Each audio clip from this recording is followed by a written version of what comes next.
Alrighty, folks, Stalingrad Pocket 2, end of turn 6. Germans have smashed that last little pocket of Soviet resistance up here. They're coming in for the backside of this 65th Army? Yeah. Maybe catch them in a pincer. I don't know how much they're actually going to be able to make progress this way because they're just going to keep running into the issue of supply. That's why they're stopped here, because they have to draw supply. So yeah, there's that. Anyways, still just a deadlock up here. These two big Soviet stacks have been cut off, out of supply, and DG'd for 2 turns. They're still just, I'm dinging one step off a turn. It's really frustrating, but whatever. Likewise, the Soviets are just pulling one single step off over here, as well as all down this line. We're just pulling one single step off of each unit.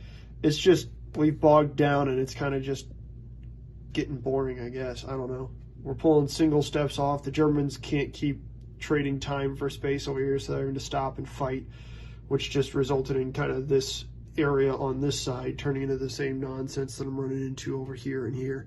So that's basically my only place where I have any fun maneuvering or anything like that. So we'll see how that turns out. But end of turn 7 or 6. Turn 7's coming up December 1st through 2nd, so I've caught myself up on time. And no Katyusha batteries coming back in for the Soviets this turn, but next turn they've got 2 or 3, and then they just have a slew of Katyusha coming in every turn following that. So that's a big help for them. We'll see how this goes. I don't know.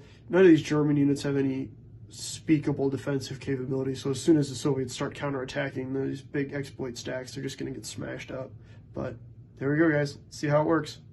End of turn 6. We'll see for turn. All right, guys. So with 11 victory hexes being controlled by in supply German troops, which they got kind of lucky on.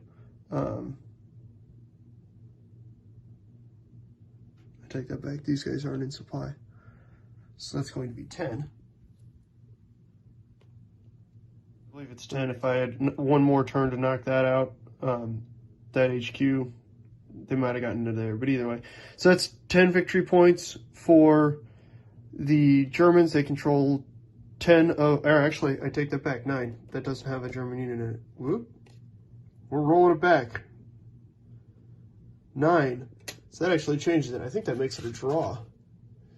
9 victory hexes controlled by in-supply German units makes this a minor Soviet victory. So we went from minor German victory to minor Soviet victory. You guys watched the pendulum swing pretty hard to the German side and then into the Russian side. I feel like with a couple more turns, we would have, had some bad stuff happening up here in Stalingrad. You can see where I've captured a couple of the city hexes here, and we got some stacks coming down into these German artillery parks. Likewise, these guys are about to run out of supply. I was having to burn supply points to keep these 3 victory hexes in supply, and they were they still had one turn where they lost some units to attritional supply loss. Other than that, it's a good game. It's a back and forth. I don't know how much of a back and forth it's supposed to be. Mine was a back and forth. I had a great time. Long game.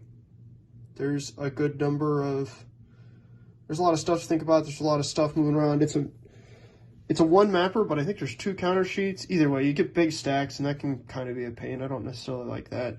I'm not necessarily the biggest fan of reserve markers also, but what are you going to do? So anyways, I did have a good time. Stalingrad Pocket 2, always a classic. Good game to play. We're going to jump right into some Battle of the Bulge Bastogne type stuff, I think. So here we go, guys. There we are. With 9, this is a minor Soviet victory. Stalingrad Pocket 2, guys. This is a great game. Still holds up.